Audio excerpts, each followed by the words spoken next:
The first thing Raphael became aware of was the sound, a low metallic pulse that vibrated through bone and thought alike, as if the room itself were breathing in a slow, irritated rhythm.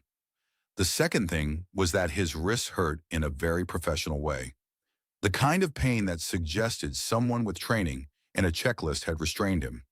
He opened one eye, then the other, and confirmed three facts in quick succession.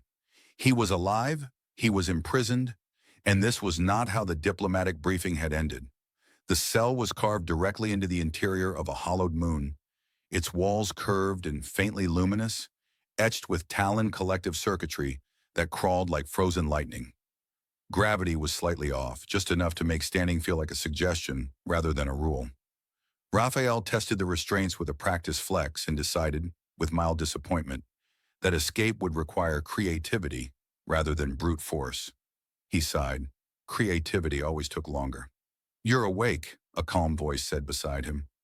Raphael turned his head and nearly smiled, which under the circumstances was impressive. The woman chained to the opposite wall looked human at first glance. Dark hair pulled back with precise indifference, steady eyes, posture unbent by captivity. Then he noticed her ears, long and elegantly tapered, extending past her hairline like a deliberate contradiction. Alien, but not the kind that needed explanation, the kind that made you feel underdressed. "Good news," Raphael said. "Either I'm hallucinating again, or I've been kidnapped with royalty." "I am Princess Kyra of the Veshen Coalition," she replied as if confirming the weather. "And judging by the restraints, we are both prisoners of the Talon Collective." "Fantastic," Raphael muttered. "I always wanted to broaden my resume."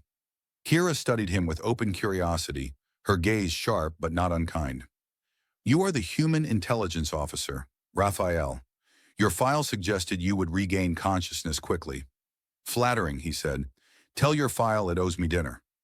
She did not smile, but something like amusement flickered in her eyes. Around them the cell hummed, distant machinery shifting as Talon patrols moved through the base. Raphael listened automatically, mapping sounds, counting intervals.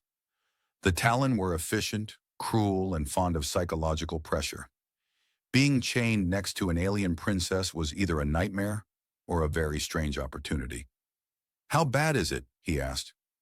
Kyra tilted her head, considering. "We were captured during a diplomatic mission that was officially impossible to fail, which implies internal sabotage, which implies war is being accelerated." Raphael exhaled slowly. "I hate it when my day confirms my worst instincts." Interrogation drones arrived hours later, floating in on anti-grav fields with surgical politeness. The Talon preferred questions that hurt. Raphael answered what he could afford to lose, joked when silence was safer, and endured the rest with the patience of someone who had learned that panic was optional. Kyra remained composed throughout, her stillness unnerving the Talon more than resistance would have. When they were alone again, Raphael leaned his head back against the wall. "So, Princess, any escape plans involving secret powers, hidden keys, or sudden rescue fleets?" Kyra regarded him seriously. "Yes, but there is a complication." "Of course there is." She hesitated, which for her seemed significant. "Veshen tactical doctrine forbids life-risk coordination without a formal bonding vow." Raphael blinked. "I'm sorry, is that a metaphor? Or are we about to have a very awkward conversation?" "It is a legal and biological requirement," she said evenly. "Without it, I cannot engage my species' psionic coordination link." Raphael laughed once, sharp and disbelieving. "You're telling me the secret to escaping a Talon prison is marriage?" "In simplified terms," Kyra said, "yes." The cell hummed on, indifferent. Raphael stared at the ceiling, then back at her long ears, then sighed. "I knew I should have stayed in bed." Raphael spent the next several minutes staring at the wall, not because it was interesting, but because it was safer than looking at Kyra and asking the obvious follow-up questions. The Talon moon base continued its slow mechanical breathing, a reminder that time was very much a thing, and it was not on their side. "Define bonding vow," he said eventually, still facing the wall. Kyra did not rush to answer. That, Raphael was learning, was her preferred weapon. "It is a formal declaration recognized by Veshen law, neurobiology, and military protocol," she said. It establishes mutual intent, shared risk, and consent to cognitive synchronization. He turned his head slowly. You just described marriage with extra steps. Yes. And the synchronization part, he added. Humans usually wait a few dates for that. Kyra's eyes flicked to him, assessing whether he was mocking her or himself. The first thing Rafael became aware of was the sound, a low metallic pulse that vibrated through bone and thought alike, as if the room itself were breathing in a slow, irritated rhythm. The second thing was that his wrists hurt in a very professional way, the kind of pain that suggested someone with training and a checklist had restrained him. He opened one eye, then the other, and confirmed three facts in quick succession. He was alive, he was imprisoned, and this was not how the diplomatic briefing had ended. The cell was carved directly into the interior of a hollowed moon, its walls curved and faintly luminous, etched with Talon collective circuitry that crawled like frozen lightning. Gravity was slightly off, just enough to make standing feel like a suggestion rather than a rule.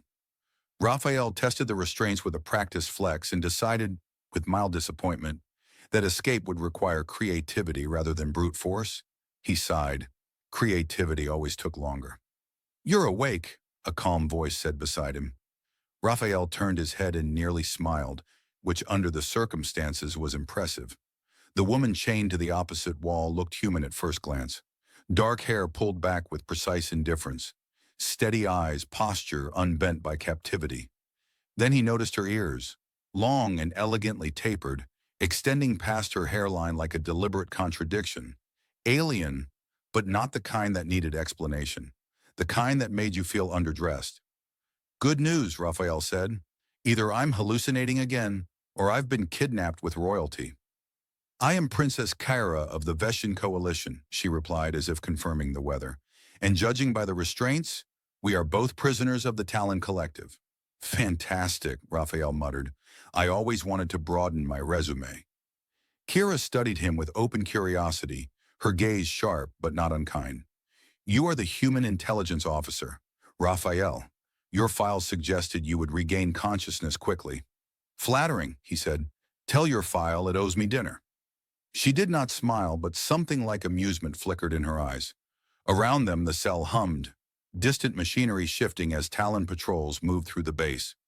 Rafael listened automatically, mapping sounds, counting intervals.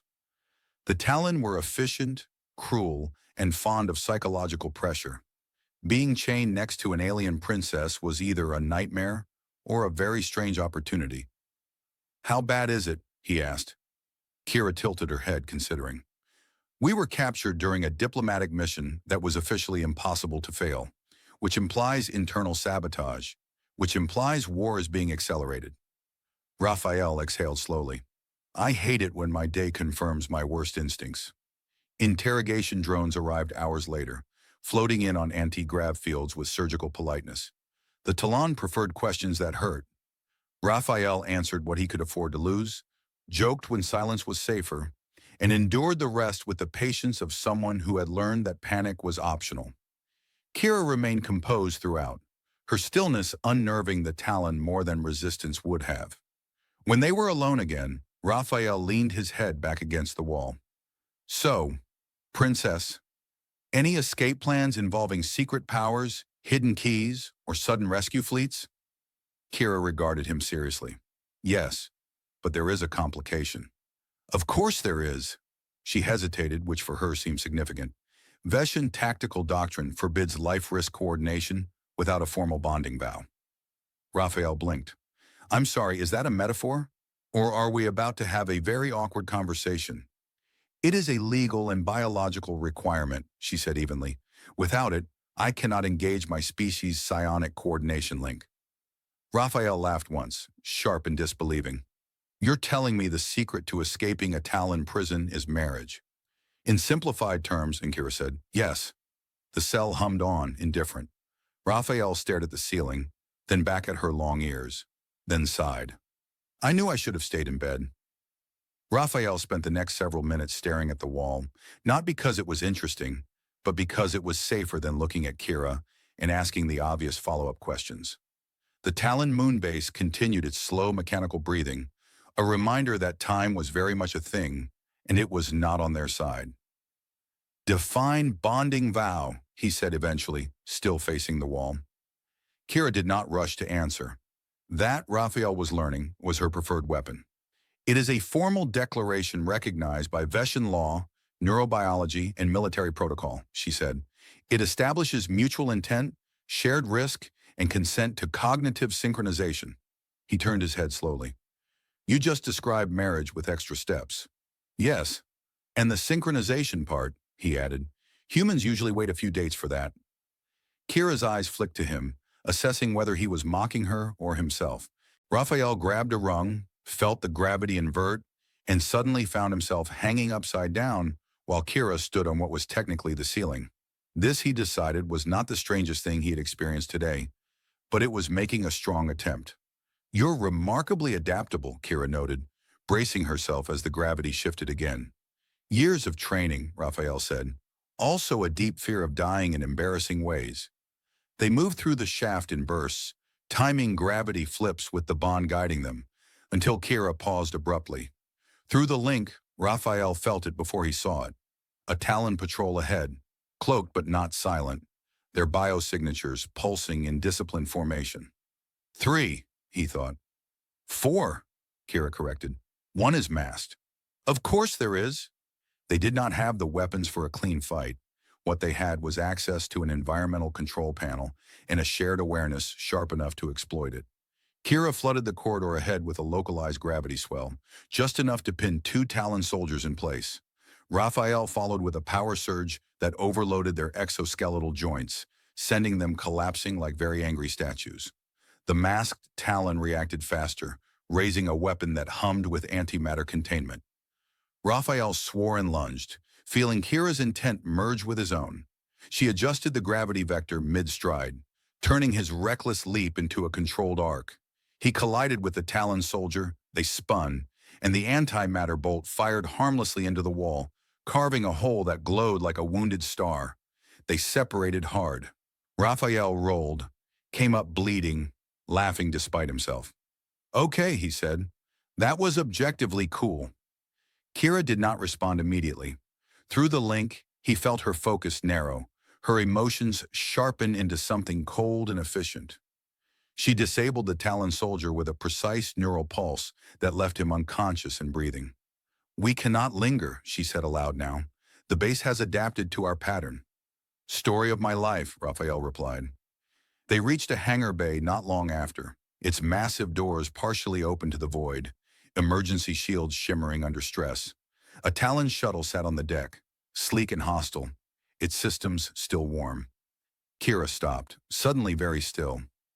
Rafael felt it too, the shift in the bond, the weight of what they had done settling in.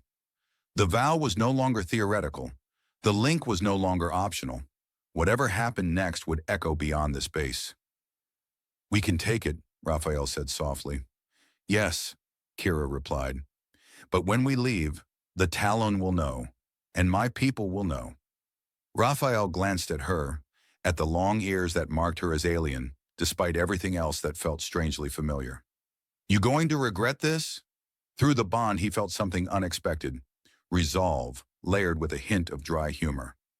"I am already regretting several things," she said. "You are not one of them." Alarms crescendoed. The shields flickered. Rafael ran for the shuttle, Kyra at his side. 2 prisoners no longer moving as captives, but as something else entirely. As the hangar doors blew outward and stars rushed in, Rafael couldn't help thinking that if this was the 3rd act of their marriage, the rest was going to be very inconvenient. The Talon shuttle did not welcome them. It recognized Kyra's biometrics first, hesitated, then reevaluated Rafael as a hostile anomaly. The cockpit lights flickered from amber to a deeply judgmental red.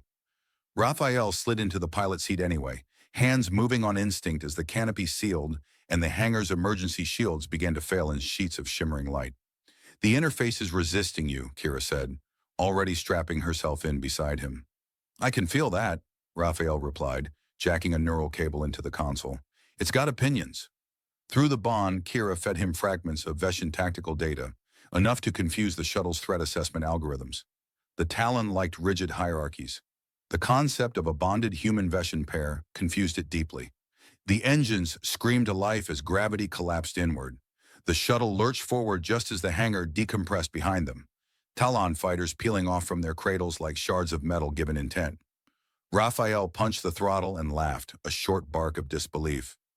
"You know," he said, "most couples ease into shared transportation."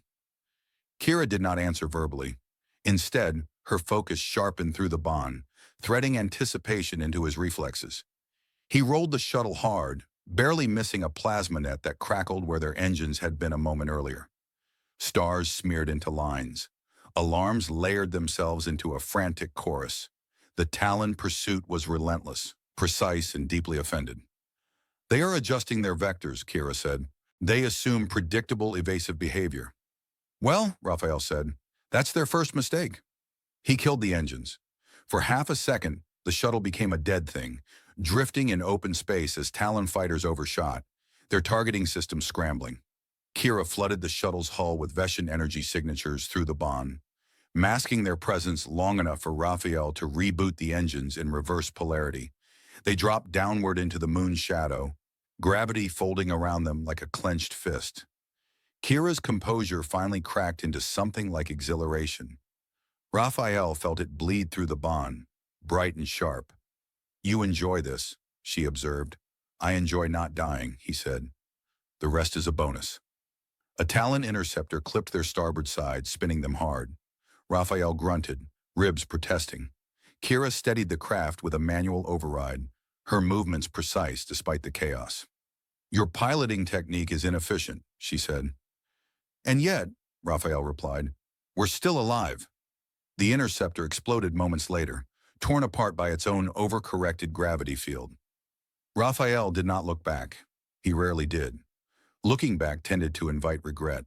They broke free of the moon's gravity well on sheer momentum, the stars opening up into a familiar sprawl of distant suns and contested space. Silence followed, heavy and strange. Rafael let the shuttle coast before exhaling slowly. "Okay, we're out." Kyra did not move immediately. Through the bond, Rafael felt the shift in her thoughts, the weight of consequence settling in. Veshen protocols, political ramifications, the echo of the vow now reverberating far beyond a prison cell. "You expected me to annul the bond once we were safe," she said finally. He glanced at her. "I assumed it was implied." "It is not," Kyra replied. "Our escape has already been detected. Veshen channels are active." Rafael grimaced. "I hate active channels." She turned to face him fully now, her long ears catching the low cockpit light. "Among my people, shared survival under vow creates status. You are no longer an unknown human operative." "What am I?" he asked cautiously. "A figure of interest," she said. "An inconvenience." He snorted. "That tracks." Kyra continued, her tone even but not distant. "The hawkish factions within the coalition will use this. They will call you proof that humans manipulate Veshen law for advantage. Others will see you as an ally who understands both chaos and restraint." "And you?" Rafael asked. Through the bond, he felt her honesty before she spoke. "I see you as someone who did not run when running was easiest." Rafael leaned back in his seat, staring at the stars. "You know, where I come from, that's usually how legends start. Someone does something stupid and survives." Kyra's amusement brushed his thoughts again. "Then we should be careful. Legends attract enemies." The shuttle continued onward, a stolen craft carrying two fugitives who were no longer merely prisoners, nor yet partners in the way either of their cultures understood. War loomed on the horizon, bright and unavoidable. Rafael checked the nav charts and sighed. "Next stop?" Kyra answered without hesitation. "The Veshen home sphere. If we are to prevent escalation, you must stand beside me openly." He winced. "Of course I do." The stars ahead seemed to shift, rearranging themselves into something far larger than an escape route. Rafael set the course anyway, humor the only shield he had left. "Well," he said, "at least the honeymoon involved explosions." Through the bond, Kyra smiled. The Veshen home sphere did not announce itself with grandeur so much as inevitability. It emerged from the star field like a thought that had always been there, vast and layered, a lattice of habitats and living architecture wrapped around a blue-white core. Light refracted through curved cities and drifting rings, giving the impression that the planet was breathing, watching, waiting. Rafael stared through the viewport and whistled softly. Okay, I admit it. This beats the Talon prison. You are impressed, Kyra said, though it was phrased as an observation rather than a question. I'm trying not to be, he replied, but yes, very. Traffic corridors opened ahead of them, Veshen guidance fields sliding over the stolen Talon shuttle like a polite but firm hand reclaiming lost property. Systems that had resisted Rafael earlier now went quiet, overridden by Kyra's authority codes. The bond hummed gently, no longer sharp with urgency but dense with awareness. Rafael was becoming uncomfortably aware of how quickly he was adjusting to having someone else partially inside his head. The landing platform curved upward as they descended, its surface alive with subtle motion. Veshen guards waited, their posture ceremonial, but their weapons very real. Beyond them stood figures in layered robes, advisors and officials whose expressions ranged from curiosity to poorly concealed alarm. Kyra straightened, her composure settling back into place like armor. Rafael felt it through the bond, the shift from survivor to ruler. He stood beside her anyway, because moving away felt wrong, and because he suspected running now would cause more problems than staying. The moment Kyra stepped onto Veshen ground, the murmurs began. Rafael understood none of the words, but he understood tone, surprise, excitement, fear, a few notes of triumph that made his skin itch. They know, he muttered. Yes, Kyra said quietly. The Talon broadcast fragments before we escape full range. And me? You are being identified, she replied, repeatedly. A tall Veshen official approached, ears marked with ceremonial bands that indicated rank. His gaze lingered on Rafael with open calculation. You bring a bonded outsider into the heart of the coalition, he said to Kyra. This will complicate matters. Kyra inclined her head. Matters were already complicated. The official did not smile. Rafael decided to smile enough for both of them. Hi, he said. I'd shake hands, but I don't know the rules, and I've already caused enough international incidents this week. Several officials blinked. One snorted despite himself. Kyra's amusement brushed Rafael's thoughts like a warning tap. They were escorted through halls that curved impossibly, spaces designed for Veshen's senses that made human depth perception feel slightly inadequate. Rafael focused on walking confidently and not tripping over diplomatic history. Inside the council chamber, projections ignited in the air, replaying their escape in fragmented detail. Talon security feeds, tactical overlays. Rafael recognized his own movements from impossible angles and felt a surge of delayed embarrassment. That's my bad side, he whispered. Kyra ignored him, addressing the council with precise clarity. She outlined the sabotage, the Talon strategy, the inevitability of escalation if current rhetoric continued. When Rafael was referenced, it was with titles that made his neck prickle. Human operative, bonded consort, tactical anomaly. He leaned toward Kyra. I really don't like that last one. It is meant as a compliment, she replied. Debate erupted. Veshen hawks argued that Rafael's presence proved human manipulation. Others countered that his survival demonstrated adaptability worth preserving. Rafael listened, interjecting only once when someone implied humans lack discipline. For the record, he said, we absolutely lack discipline. We just compensate with stubbornness and snacks. The chamber fell silent. Kyra stared at him. Then unexpectedly, laughter rippled through the room, tentative at first, then genuine. The tension shifted just slightly. When the session ended, Kyra was ushered away for private consultations. Rafael found himself alone in a quiet antechamber, staring at a wall that subtly adjusted its texture to his mood. He suspected it was mocking him. Kyra returned hours later, fatigue threading through her composure. They want you to remain, she said. Of course they do. They believe your perspective may restrain the hawkish factions, she continued, and your presence legitimizes my authority. Rafael rubbed his face. So I'm a political seatbelt. Yes. He considered that, then nodded. I've been worse things. Kyra met his gaze, sincerity unfiltered through ceremony. I will honor the bond if you honor the mission, not as a symbol, as a partner. Through the bond, Rafael felt the weight of her intent, steady and unyielding. He exhaled, humor soft but real. You know, most people propose dinner first. Kyra's lips curved, just slightly. You survived imprisonment, escape, and council debate. Dinner seems inevitable. Rafael laughed, the sound echoing oddly in the living halls. Outside, the Veshen home sphere turned, politics shifting like gravity itself. War still loomed, but for the first time, it felt negotiable. And somehow, impossibly, Rafael realized he was exactly where he needed to be. Rafael discovered that being a political symbol involved an alarming amount of waiting. He waited in chambers where the walls shifted color based on conversational tone. He waited on platforms suspended over open air, where Veshen transit currents hummed like distant choirs. He waited through briefings that used words like escalation vectors and deterrence harmonics, all of which sounded suspiciously like polite ways of saying everyone was terrified and pretending not to be. Kyra moved through it all with practiced precision. She listened more than she spoke, and when she did speak, people stopped interrupting. Rafael felt that authority through the bond, a steady gravity that pulled conversations into alignment. He also felt the cost of it, the constant pressure of being watched by allies and rivals who smiled too carefully.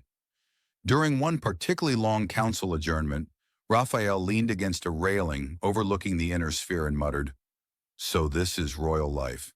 Meetings, tension, and nobody bringing snacks." Kyra stood beside him, hands folded behind her back. "Snacks are permitted," she said. "They are simply ceremonial." "That's worse." Through the bond, he felt her amusement bloom, brief but genuine. It startled him how much he'd come to recognize the shape of it, like recognizing someone's footsteps in a crowded room. The hawkish faction made its move 3 days later. It came not as a declaration, but as data. Fleet mobilizations framed as defensive realignments, weapons platforms quietly activated near disputed borders. Rafael watched the projections spin in the air, lines intersecting in patterns he knew too well. "They're setting the stage," and he said. "They want an incident." "Yes," Kyra replied, "and they want you to be part of it." He looked at her. "I really hate being popular." The proposal was blunt in its elegance. Rafael would address the council and external observers, presenting a joint human-Veshen tactical doctrine demonstration, a show of unity, a warning without a threat. If it failed, the Hawks would claim restraint was weakness and push for war. Rafael rubbed his temples. "You realize I'm not a diplomat." "You are an intelligence officer," Kyra said, "and you survived the Talon." "Barely." "That is still more than most," she replied. Preparation followed, intense but oddly collaborative. Veshen strategists adapted human asymmetrical models, while Rafael absorbed Veshen probability forecasting, marveling at how naturally the bond allowed them to think together, occasionally too naturally. At one point, Kyra paused mid-sentence and frowned. "You are thinking about escape routes again?" "Habit," Rafael said. "Also, the ceiling vents look suspicious." "There are no ceiling vents." "Exactly." The demonstration took place in orbit, a controlled engagement simulation broadcast across coalition and human channels. Rafael stood beside Kyra on the command platform, acutely aware of how symbolic their positioning was. Long ears and human scars, alien composure and human restlessness. As the simulation unfolded, Rafael narrated with blunt clarity, undercutting Veshen formality with dry humor that made the data easier to digest. "If they advance here," he said, highlighting a fleet maneuver, "you don't counter with force. You counter by making the cost boring. Nobody starts a war if it looks tedious." There was a ripple of reaction, confusion followed by reluctant interest. Kyra followed seamlessly, translating his instincts into Veshen's strategic language. Together they dismantled the hawkish argument, not by opposing it, but by reframing it until escalation looked inefficient, unglamorous, and deeply inconvenient. When it ended, silence hung heavy. Then applause, restrained but real. The Hawks did not look pleased. Rafael felt their attention like cold spots in the bond's periphery. Later, alone again, Rafael exhaled shakily. Well, that didn't explode. Kyra studied him. You are disappointed. Give it time. She stepped closer, the bond quiet now, steady. You did not have to stay. He met her gaze. Neither did you. For a moment, neither spoke.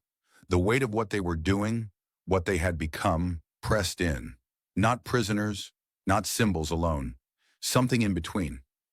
Rafael broke the silence with a crooked smile.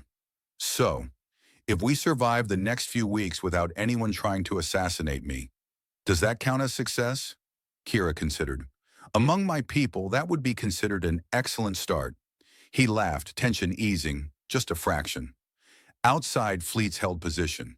War hesitated, uncertain. For the first time since the prison cell, Rafael allowed himself to believe that hesitation might be enough. The war did not end with a battle. It ended with a delay.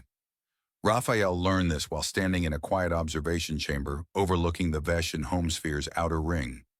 Watching fleets that had once edged toward confrontation now hold their positions in a careful, almost embarrassed stillness. Ships drifted instead of advancing. Weapons remained powered but unfired. Command channels filled with negotiation packets instead of threats. Hesitation, he had realized, was fragile, but contagious. You're smiling, Kyra said beside him. I'm counting, Rafael replied. Every minute nobody shoots is a victory. Through the bond he felt her agreement, layered with something deeper. Relief, yes, but also resolve. The hawkish factions had not vanished. They had been outmaneuvered, not destroyed. Kyra's position was stronger now, but strength required maintenance. The final council session was unlike the others. No raised voices, no performative outrage. Just calculations, compromises, and the quiet understanding that escalation had become politically inconvenient. The Talon Collective, exposed by leaked intelligence Rafael had quietly authorized, withdrew from contested zones under the guise of strategic realignment. No one called it a retreat. Everyone understood what it was. When Kyra spoke, she did not speak as a princess pleading for peace, but as a leader setting terms. Veshen law adapted, as it always did when survival demanded it. The bonding vow, once a technicality, was reclassified under Joint Command Doctrine. Binding, yes, but no longer a weapon to be used against her, against them. Afterward, in the corridor that curved gently like a held breath, Rafael leaned against the wall and closed his eyes. So, no war, no executions, no emergency evacuations. Kyra tilted her head. You sound disappointed. I trained for chaos, he said. This feels suspiciously successful. She allowed herself a small smile, one that did not belong to a ruler or a symbol, but to a woman who had carried too much weight and finally set some of it down. You adapted, she said. That is growth.